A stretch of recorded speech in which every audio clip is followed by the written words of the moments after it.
till now, I thought it would just be really helpful to obtain numbers for 23. And back in April, I just didn't have those numbers. We just didn't have enough actuals, and HDL hadn't projected out. So I thought it would just give us a much clearer picture of the year-to-date actuals and then what we expect moving forward, and would kind of set the tone for tonight when we walk through the assumptions based on what we think our probable scenario is, worst case and best case over the next 5 years. Yes. But Jennifer, even just looking at how we're doing and how we expect to do this year, it looks like we're already at pre-COVID revenue levels. Am I reading that correctly? So we're getting there with the exception of the TOT. And so a big portion of that transient occupancy tax deficit is due to the Marine Avenue hotels. And we've got about $3 million that we expect more from them. So they have a special reserve. I know Mike's gone over this a lot. So it does look like we are at pre-COVID levels because our revenues in other areas are so much better. So you're absolutely right. And that's why I'm saying we're being conservative. Mike and I have talked to the people from the Marine Avenue hotels, and until that reserve is replenished, we're getting no TOT tax from them. So this is conservative. Again, I'm hoping in 2023, they're saying 2024, we would get the TOT tax back. And the reserve amount again was $3 million? $3 million. Mm-hmm. So that's what we expect on an annual basis from there. And that's why that TOT tax, we're still expecting just $5.8 million, whereas back in 2019, and again, Chairwood, such a great call to bring in 2019 actuals, because here it is, it was $8.8 million. So that's exactly that $3 million that we expect. Follow-up question on that, Jennifer. We show $5.8 million in the budget. Are we replenishing that reserve as we speak? So is the actual revenue higher than 5.8 million, and that difference goes into replenishing the reserve? So, or is 5.8 the total and we're taking out of that to replenish the reserve?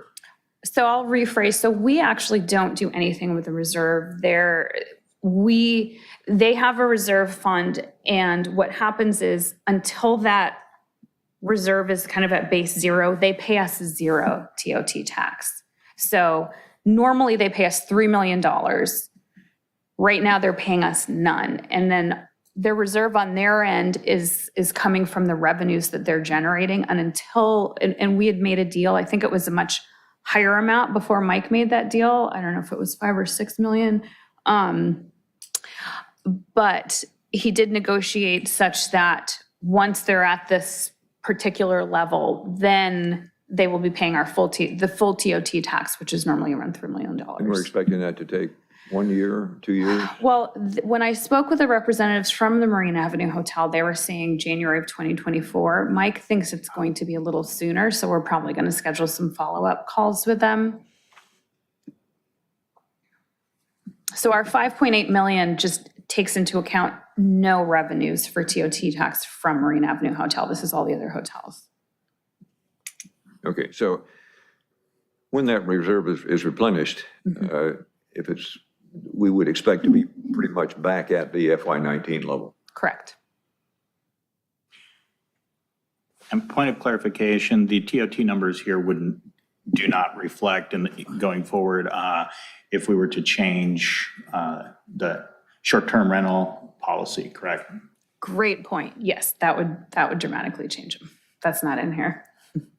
That would be a fun analysis to include offline, and I'm sure that will be done. But yes, you are correct. Are you expecting the property tax to increase next year? Yeah, so that's a really good question too. So the property tax we're expecting to increase. And then, what was it? Property in lieu increased at the same 5%. And so again, this was an update from HDL. And so that seems to still be, I'm sure you all know too, that's been increasing throughout COVID, which I hadn't necessarily expected, but it just keeps growing. So that's exciting. And our sales tax, I saw some of the preliminary reports, and that's looking really good as well for next year. And for this year actuals, I believe this year actuals are going to be above 11 million. But I didn't want to update another chart yesterday and send it to you. Jennifer, coincidentally, that increase in sales tax is 9%. I mean, coincidentally, because inflation's tracking about the same. Was your assumption based on a combination of inflation plus increased consumer confidence, more spending? So that was a calculation done from HDL. Okay. So I trust them. That's a good question. I don't know the nuances of what went into it. I know it was pretty complicated and based on actuals and again, what's going on with the market. And I'm sure they utilize some of those metrics. Thank you. Mm-hmm. Can you talk for a minute about the category of overhead? I'm not sure that I understand that as a revenue source. So overhead is the revenues from internal service fund allocations. I'm sorry? It's the revenues from internal service fund allocations, which of course we're going to dive into again later this year. So what happens is we'll have these specific charges for services across departments, and we do this massive calculation where we allocate those expenditures, and different departments finance a percent of that. And so then for those services, the revenues need to come in to pay the different departments. And so because it is this complex mechanism, we have to do the inflows and outflows where we're charging for these particular services, vehicle replacement, certain IT services.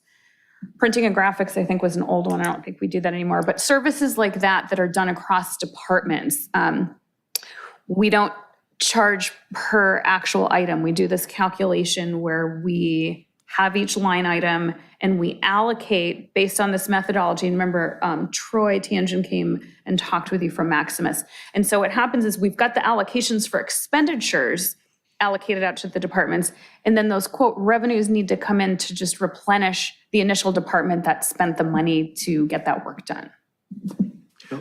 But all of the other revenue items are revenues from outside sources. This is a revenue, this is from ourselves, right? This is really. Oh, so you know what? This is not the same overhead. Good question. Give me a moment and I will get back to you on that. You're 100% right. This is a different overhead. Okay. This is an actual overhead revenue, and I need to dive into that. Yeah, because ISF revenues aren't really revenues. No, Because you're you right. add it to this department by taking it out of that department, so. Putting it in one pocket, Yeah. taking it out, putting it Yep, in the other. I stand corrected. You're 100% right. I'll research that, and if I can figure it out tonight, I will get back to you on that. Okay.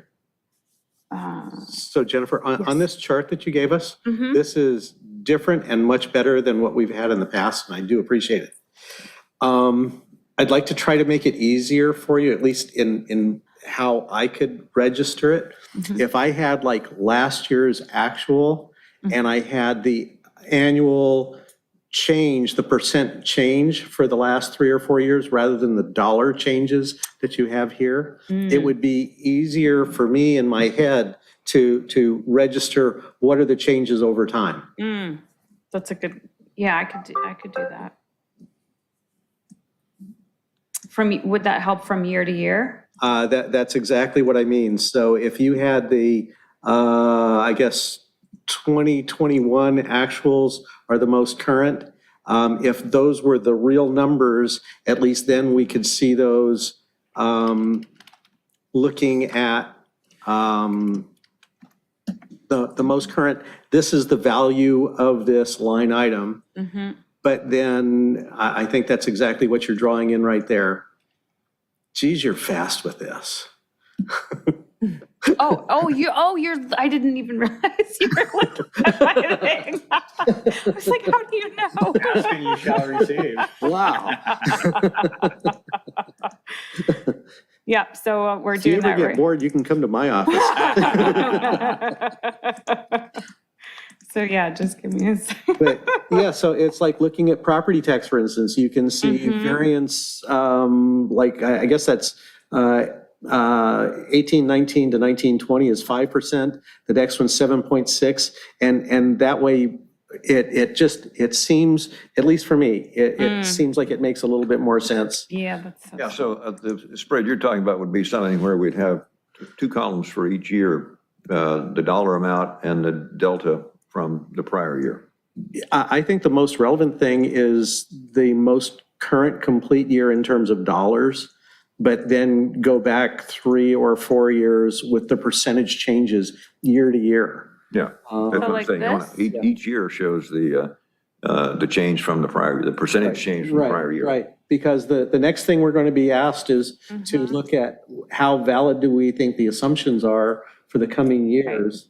And this is the only way that we can see if there's any kind of trend. And right now, I mean, I'm sure we'll have the discussion here. I think all bets are off in future years because with the whole change in the economy, Yeah. you're going to explain that to us and make us really, really smart.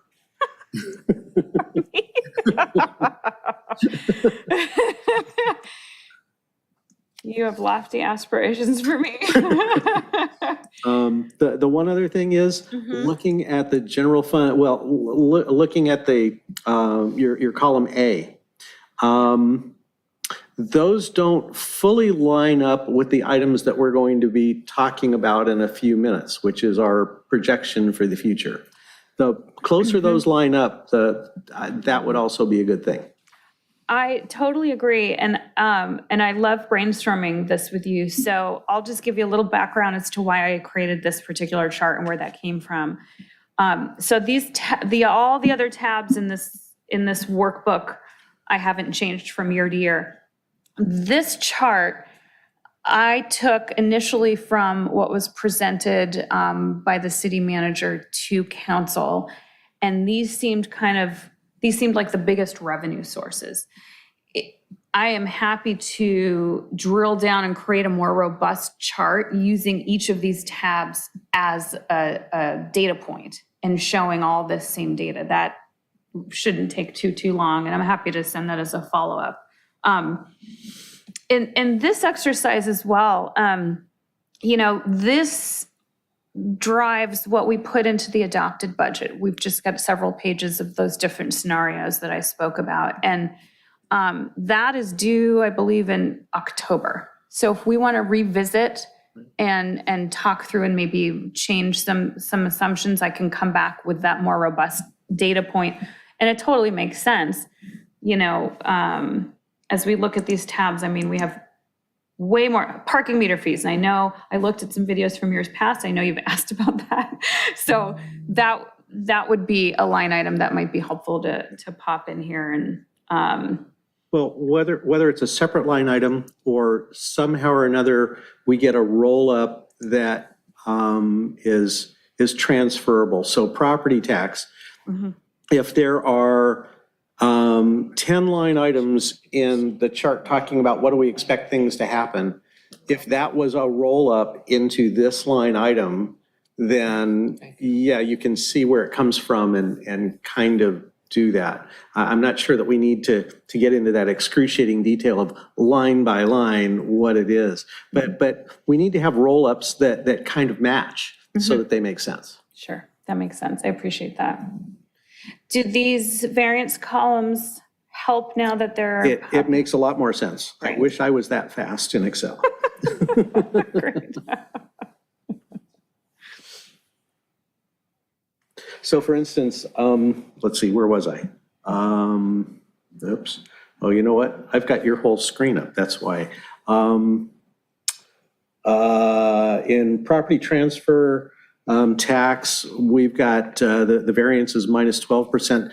Over in the other table that you're going to ask us to look at is, what do we think the probability is of best case, worst case, or most likely? And none of those numbers match minus 12%. But then again, we've got minus 5, plus 26, minus 14. So it's kind of all over the map on a year-to-year basis.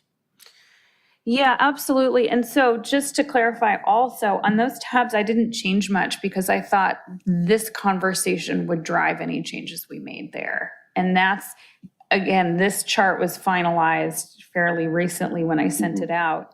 and I didn't update the other tabs. Yeah. I figured, Well, yeah. I just picked that one because I believe, and I don't have access to that. Oh, is this coming up on your screens too? Yeah. Oh, that's If you great. press presentation, it comes up here. Great. So maybe that's what it is. I pressed the wrong button, so I couldn't look at this. So, so over here where you do property transfer tax, in the decision package, it's probable is it's going to remain flat. Best case is it's going to increase by 2%. Worst, it's going to decline by 2%. But when you go back and you look at the 5-year trend that you were just showing us, there's no 2% or 5% in the last 5 years. It's 26, minus 14, 21. It becomes really difficult to throw an intelligent dart and estimate where that's going to be. And that is a hard one because it's up and down. Yeah. But why did we estimate a flat 3 million? If our adjusted revenue for that line item's 3.4 currently.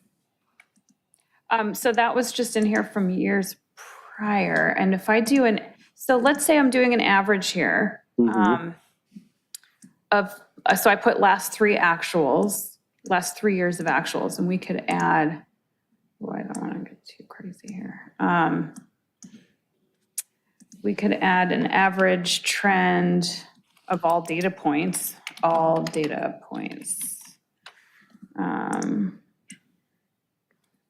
And then we don't want this. And then if we do this, average, How do you do that so fast?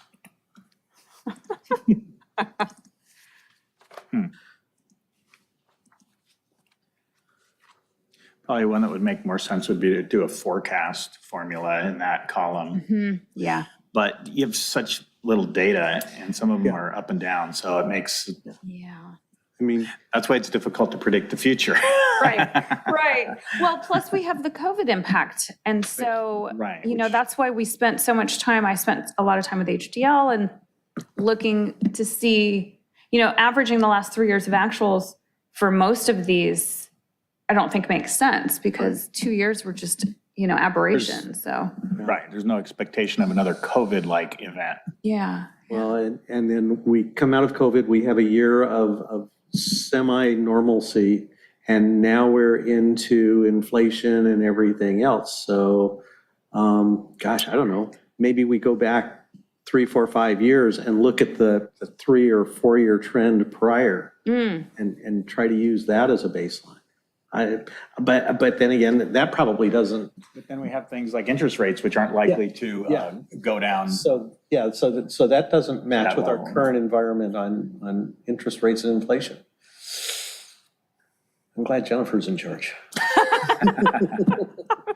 Not in charge, luckily. Property tax revenue is one of the things that should be affected most by inflation. We saw a huge increase in home values last year, which will come through in not next year, but the year after that. There's a 2-year delay in that? Yeah, I think it's like 18 months, right? Yeah. I don't know, but it certainly isn't instantaneous. It isn't the next year, so it would the changes we see in calendar year 2021, we should reflect.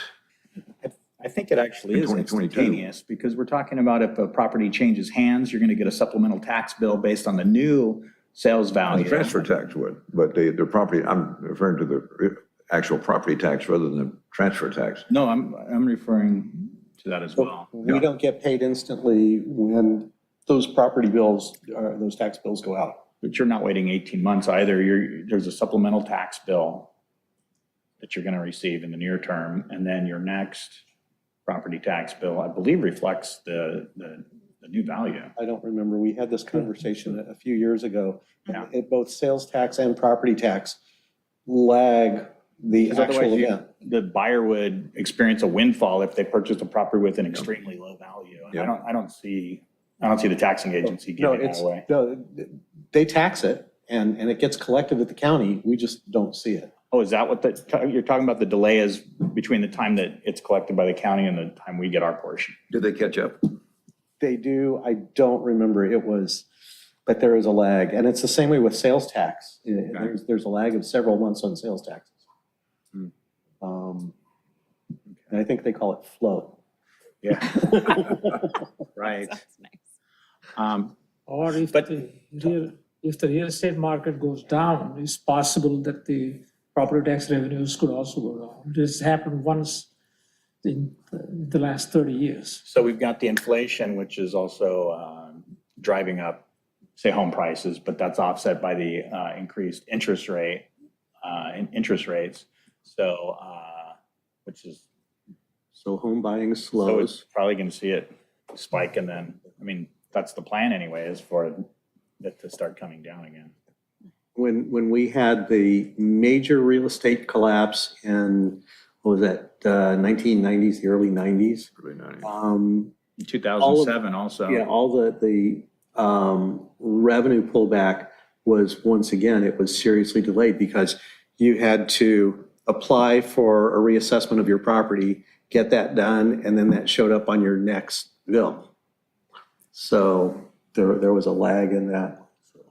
Well, the property reassessments are, how often are they made? Annually? Every 2 years? I know when the property is sold, it would change. It's But let's say nothing sells, the property sitting there is reassessed how often?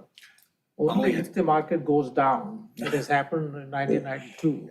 That We prob- had to apply for a reassessment. Yeah, but To get it it goes lower. up, if it goes up, it goes up based on, if property values go up 20%, then the assessed valuation for all the houses in Redondo are 20% higher. Yeah, The but question is, how soon does that show up as based a on tax property bill? tax can only go up by 1% a year. Okay, for Prop right, 13. okay. Only on So transfer. it's only reassessed transfers. at transfer at Right. sale. Yeah, I'd forgotten about prop. Yeah.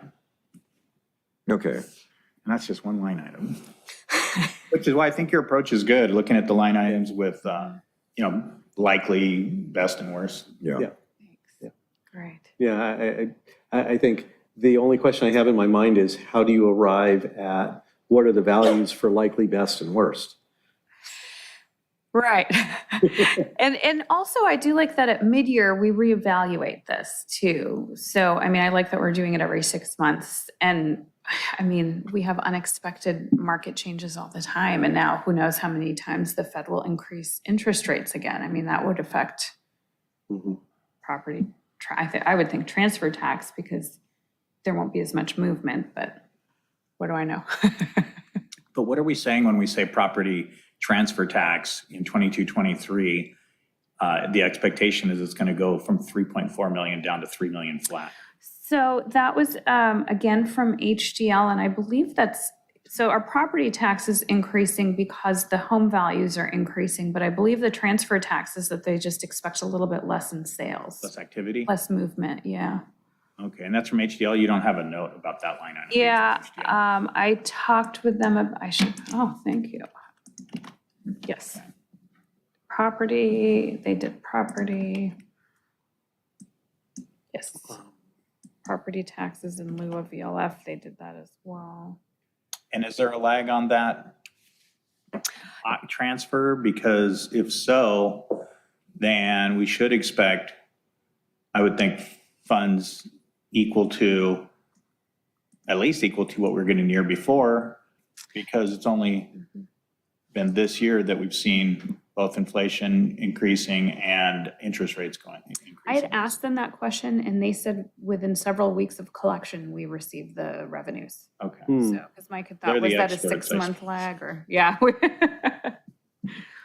Well, how much value do we add then unless we're just challenging HDL by looking at these scenarios where it stays the same, goes up 2%, goes down 2%, when you've got the variance here as provided by HDL? Yeah, and that's where I would, again, I left the values where they were. I would update it to based on what HDL is projecting. I think it might be more useful, and pardon me if we were given that information, but more useful to see kind of the supporting information that, how HDL came to those conclusions. Sure. So when I was pushing for it, they didn't have anything published yet. So I kind of got, off the cuff napkin notes. but they do have reports, so I'll double check to make sure. I know some of it contains proprietary information about other cities, so I can definitely do what I can to obtain data that went into the metrics for our specific city. So Perhaps if it's proprietary, they could just say other cities and then have some, something. Chair, what do you think? Do you think our time would be better spent either agreeing with or challenging their assumptions versus just saying, most likely, best and worst, and then it's in stark variance to what they've come up with?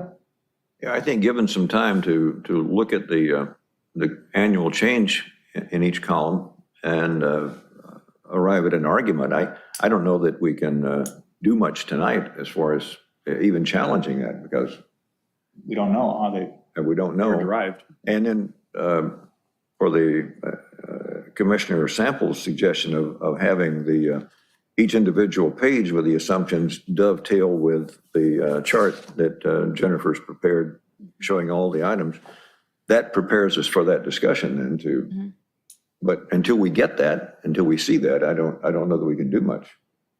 Yeah.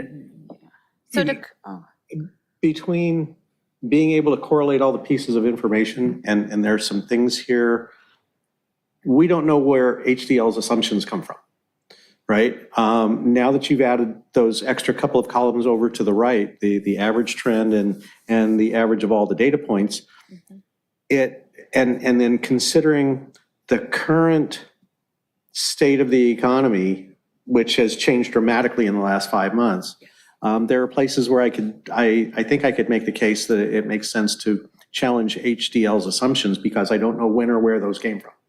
On the other hand, when we get down into the body of this that we're supposed to be talking about, I think I kind of feel like it's anybody's guess at this moment. It's kind of a crapshoot.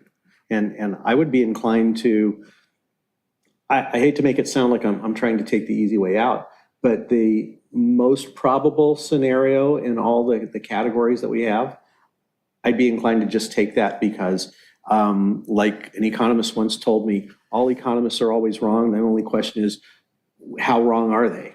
is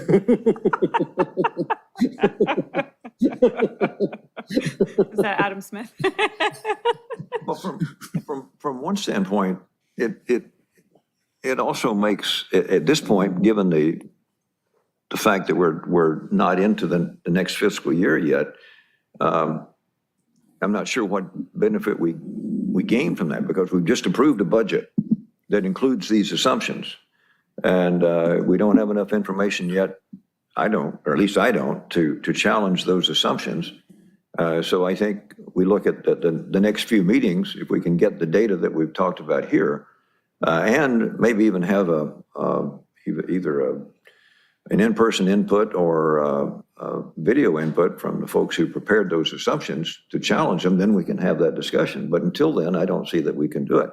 And second, to your point, we're entering now what, depending on which economist you talk with, could be either no recession or a very serious recession.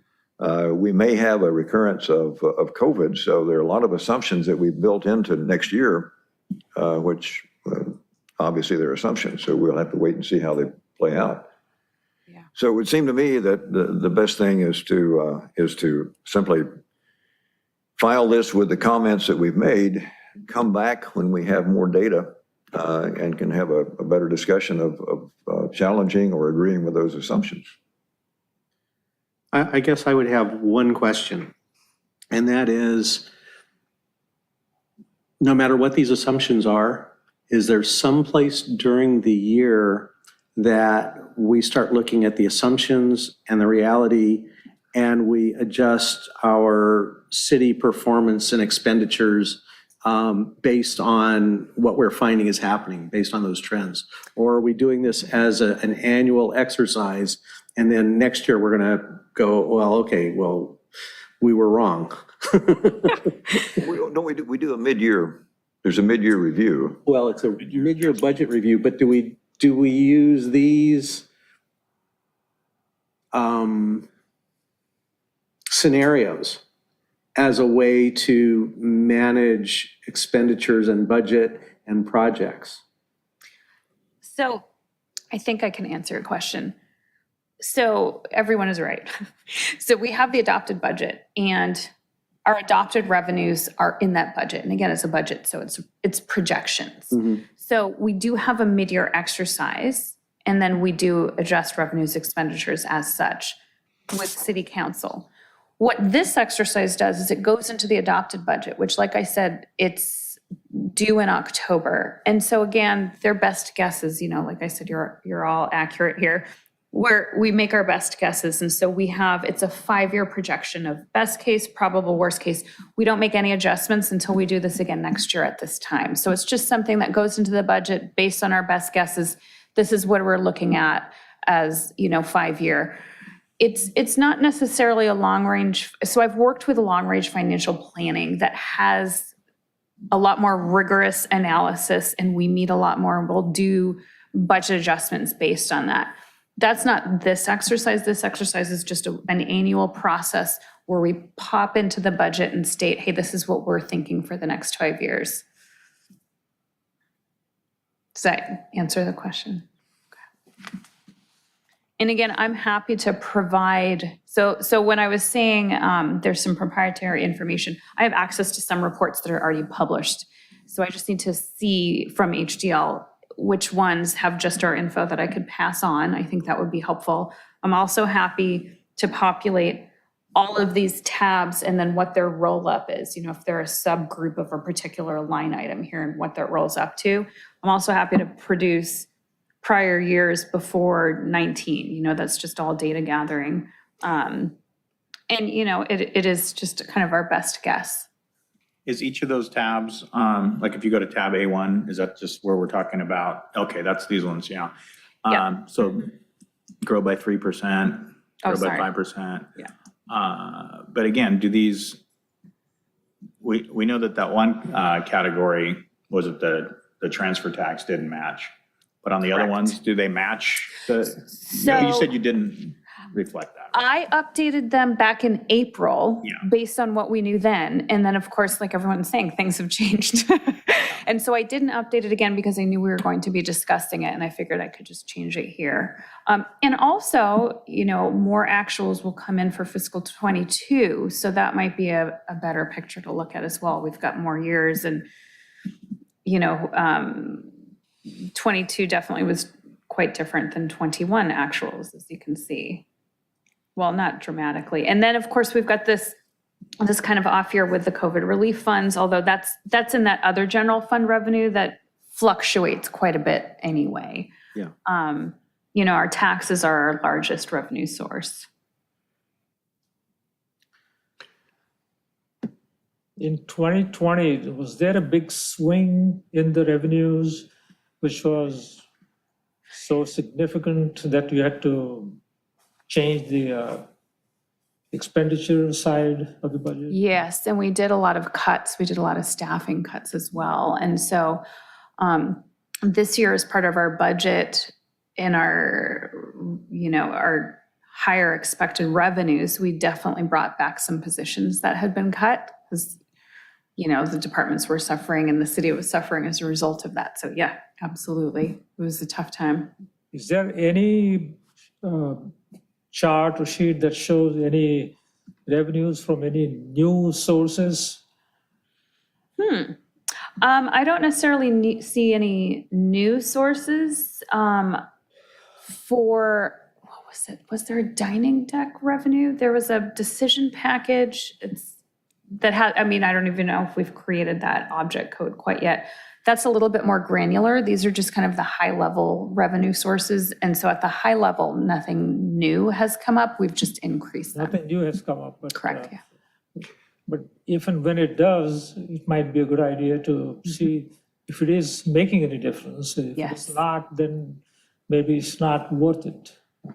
Yeah, that's a great idea. Well, two new revenue sources that we had talked about at the last meeting were on TOT.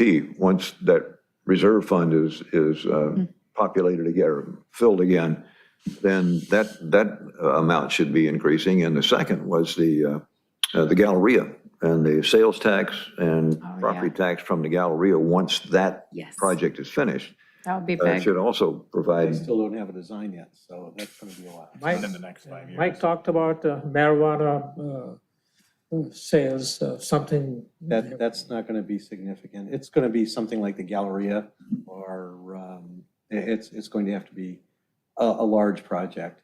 Across the state, what they have found is the cities that thought that they were going to balance their budget based on a pot tax by having dispensaries. That's right. The dispensaries ended up all but going out of business because the taxes were too high, which just led everybody right back to the illicit market. it was cheaper to buy it on the, Yep. yeah. So that's with two potential pot stores here. And the city will have to figure out what the tax is.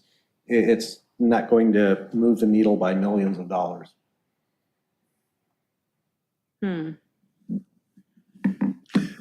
Okay, let's try to summarize our thinking on this. I think you understand, Jennifer, what we'd like to have as far as Commissioner Sample's suggestion of having the pages with the low, medium, and high forecast to dovetail with the summary sheet which you provided, I think is the basis for future discussion, right? What I would really love would be to have each one of these lines in this sheet just embedded right in the sheet of where the assumptions are. Does that make sense? Yes, so that on each tab you can see. That line Oh, item. yes. Okay. Okay, I just want to. Please don't do that. It makes me sound smart.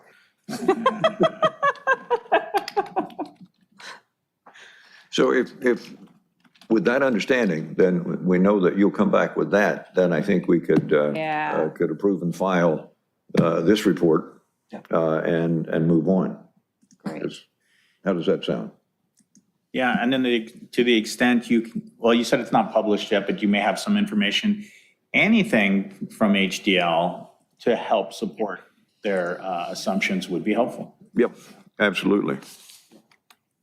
But for the time being, I would move that we receive and file the report As is. accept the assumptions for most probable outcome that are already presented, that have been developed by staff, and see what happens. Motion made by Commissioner Councilman Samples. Commissioner Samples. Seconded by Commissioner Conroy. Any public comments on this? There's no e-comments, and there's no public comment on this item. Okay. Could we have a roll call vote on this? Commissioner Conroy, Aye. Commissioner Jesty, Aye. Chair Woodham, Aye. Commissioner Samples. Aye. Okay, I think we're down now to member items and referrals to staff. Commissioner Conroy, I have no referrals. Oh, I can't get Commissioner Jesty, I don't have any. Mr. Samples. Good to see Jennifer back. Yes. Other than that, I'm fine. Thank you. I I thought of one thing this afternoon that would be good. When we were doing the bond issue, we had someone from CalPERS come in and give what I thought was a very good presentation on CalPERS, the assumptions, where we stood. I think that's something, and that person seemed to be a public spokesman who made his or her living by doing that. So I think we could ask for that sort of a repeat presentation every, Sure. no less often than every couple of years, and I would say every year. So if you could look into that and see if we could have that person either in person or video presentation at the next couple of meetings, 1 or 2 meetings, I think that would be good. Yes. That's a great idea. Presentation. I talked about their assumptions, their asset allocation, how they were investing money. And of course, we borrowed $225 million to pay for arrears, so it's not insignificant information. We should be annually updated on how they're doing, what performance is like, whether we're meeting our return expectations, whether we're adding to that unfunded liability or not. Remember, we paid everything up to the point of doing the bond issue. Ongoing, if returns fall short of their actuarial assumption, or if benefits increase, or if we fail to make the payment on a scheduled basis, that balance grows again. So we could be sitting here in a few years facing a similar issue. Not suggesting we will, but this commission is the one that should be looking at that on an ongoing basis. So in addition to looking at the returns and the assumptions on our short-term bond portfolio, we should also be taking periodically a very close look at CalPERS and how they're doing. I agree. Very good point. Yes, yes. Because since CalPERS is a defined benefit program, if their investment returns fall short, the responsibility We're falls on the right hook. back on the city. So I think that is a good idea. Yeah.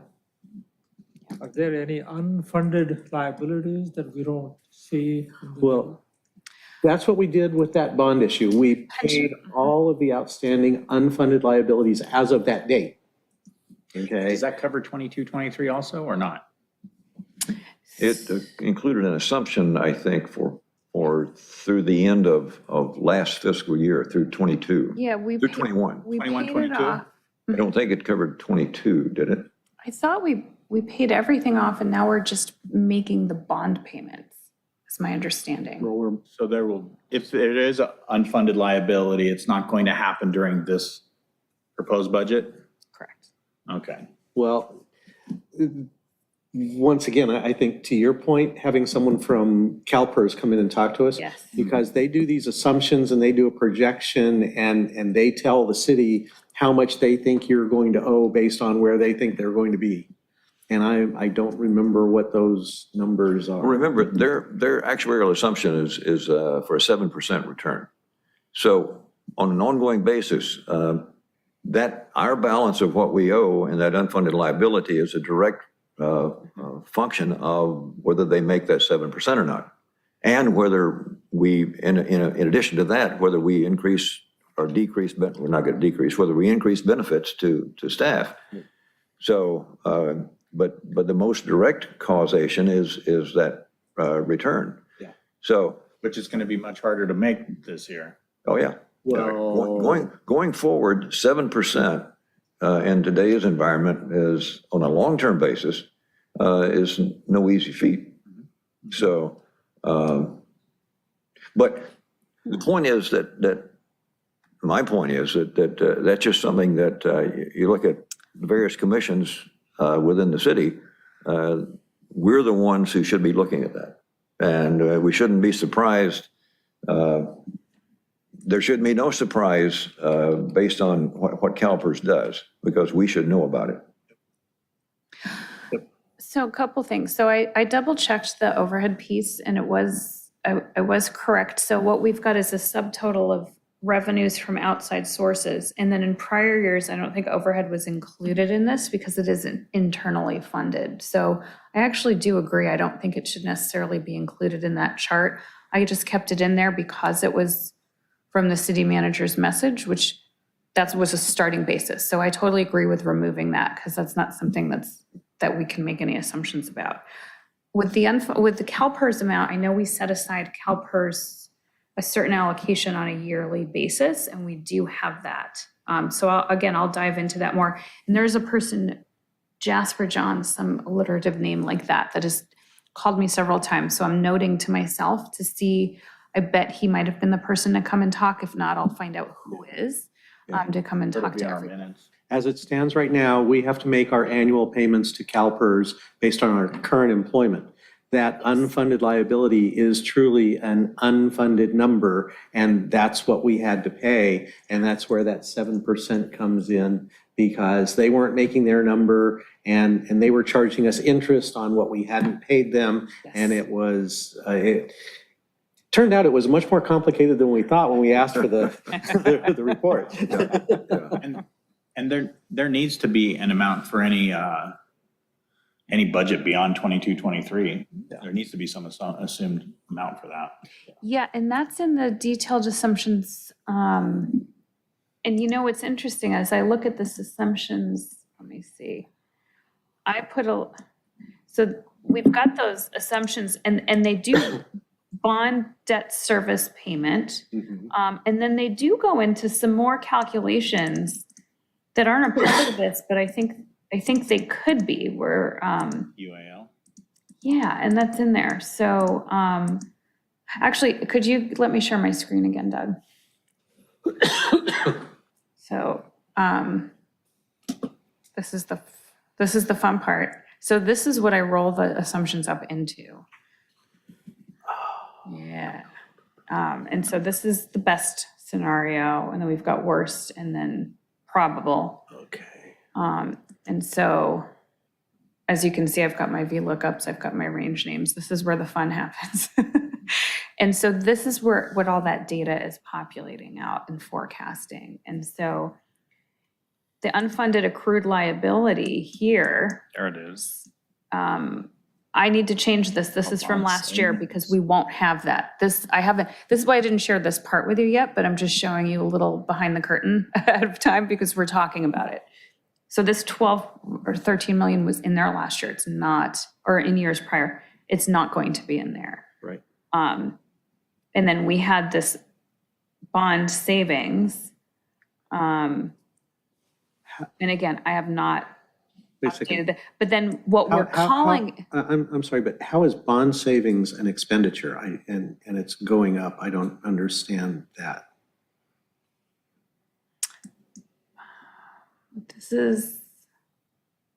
I think this is from years past. I don't think that should be in there because that's, or it would be negative. Yeah, that's not right. And this is why I didn't Okay, want yeah. to, it's So, not suitable for prime time yet. Okay. This will yeah, be gone, but what we have here, actually, so what will, down here in row 39, so what we saved with, and before I get rid of these numbers, because I think it's good to see, we are actually saving millions of dollars every year by financing this bond debt service Right. rather than paying, because the interest, we got in at, I mean, Yeah, it we was should be saving about $4 million a year, rough figures, correct. Yep, so We you can refinance see from- here. from a 7% interest rate to a little under 3, I think. Yeah, so, but as I recall it, the difference was by paying off this pension bond debt, we've got a decreasing balance in that bond debt. And on the other side, we actually had an increasing debt load to pay CalPERS for the unfunded liability. That debt was going up at $4 million a year. And in this case, we're paying down the bond that we used to finance that. Right. What I'm not seeing here, though, is a line item for the future unfunded liability costs that aren't covered by the yeah, I bonds, have not, bond issuance. Well, so. and that's where it got really complicated because the entire pension program is completely changed now. All the new employees are under a new program, and that's not where that unfunded liability was coming from. We were fully paying all of those for the current employees. This all stemmed from a change in the whole retirement program going back to early 90s, I think it was. Yeah, we're PEPRA now, Yeah, so that's yeah. changed. And what happened was things like they changed public safety retirement from a 20-year program to a 30-year program. And I think it was like 50 or 70% maximum payout to 90% maximum payout. And you had dozens of employees that already had 15 or 18 or 20 years on the job that those funds were never collected during those 20 years, but now they have this new benefit. And that's where the unfunded part came from. So we didn't obey the concept of intergenerational equity because the people now are paying for what should have been paid for 20 years ago. Yeah. Yeah. So again, this discussion brings out the fact that we've got to be very cognizant of those changes going forward. And if those kinds of changes are suggested, then it's that calculation that you have to make and CalPERS has to make to tell us the impact of those kinds of decisions, Yeah. so that we don't run up another $225 million of debt over the next 20 years. Yeah, this will be Yep. very informative. Do the numbers for the future years take the inflation into account? Yeah, I mean, I think they should. And with those numbers, I would talk with CalPERS to, Are all these numbers based on today's value of the dollar? no, or- these are not updated yet. All I changed was the year. I didn't change, let's see. No, yeah, see, this is, my range names aren't even in this. Your percentage changes off to the right. Those, so I guess what you're saying there is that's the increase from 22, 23 to the next year. Correct, so, and. Generally, I would think that you'd be looking at, like that first column would say 23, 24, and tell you that's the increase to that year. Yeah, I don't think I've updated that yet, because this was Don't from the we, year before.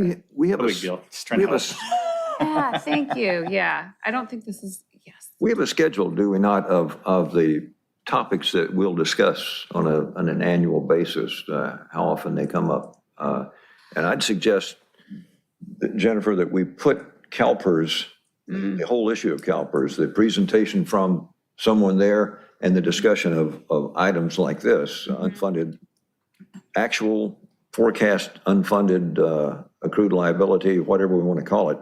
But this should be an annual topic that we take a look at. I agree. Let me get back. Oh, Doug, will you stop my, CalPERS liability. Yeah. thanks, sorry. Okay. I don't want to forget I any of think this stuff. in years going forward, based on all of the presentations that we had and everything, that we're going to be in very good shape. But I think it's good to continue to monitor it, so it's not a surprise. Yeah, exactly. Okay. I think we are ready. Do I hear a motion to adjourn? So moved, Commissioner Conroy. Commissioner Samples, second. All in favor? Aye. Any opposed? Go away.